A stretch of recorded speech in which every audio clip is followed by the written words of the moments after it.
Hi friends, welcome to my channel Art of Day Trading. Tomorrow is a Saturday.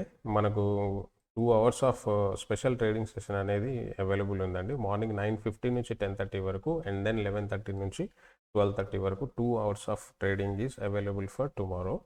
So for tomorrow trading session కోసం మనం ఈరోజు ఒకసారి Nifty and bank నిఫ్టీని లెవెల్స్ని analyse చేద్దాము. Nifty and bank Nifty both are opened flat today and then ఒక చిన్న correction తీసుకొని further up side momentum వచ్చాయి. And Nifty and bank Nifty both ఈరోజు బుల్లిష్ సెంటిమెంట్ని కంటిన్యూ చేశాయి. ముందుగా మనం నిఫ్టీని చూసుకున్నట్లయితే నిఫ్టీలో మనం నిన్న డిస్కస్ చేసినట్టుగా 22,500 అనేది మేజర్ రెసిస్టెన్స్గా కన్సిడర్ చేశాము. అండ్ అదే లెవెల్ దగ్గర నుంచి రిజెక్షన్ తీసుకొని ఒక స్మాల్ కరెక్షన్ తీసుకొని ఎండ్ అయింది నిఫ్టీ. సో దిస్ 22,500 అనే level valid for tomorrow also.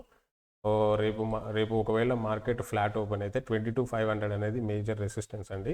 22,500 level break అయితే 22,545 is the first resistance and then 22,580 is the next resistance. If at all 22,500 break అవ్వకుండా ఫర్దర్ ఫాల్ వస్తే మాత్రం 22,400 is the first support and then 22,300 is the next support అండి. So these are the important levels for Nifty. And bank నిఫ్టీలో కూడా bullish sentiment అనేది అయితే continue అయింది.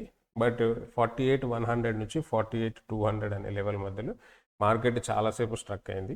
So in case bank Nifty రేపు ఫర్దర్ అప్ సైడ్ మూవ్ అవ్వాలంటే 48,200 అనే major support level resistance లెవెల్ని బ్రేక్ చేసి ఫర్దర్ అప్ సైడ్ మూవ్ అవ్వాలి.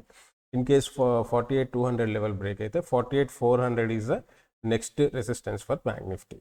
ఇన్ కేస్ ఫ్లాట్ ఓపెన్ అయిన తర్వాత కరెక్షన్ తీసుకుంటే మాత్రం 48,000 is the first support and then 47,900 is the second support for bank Nifty.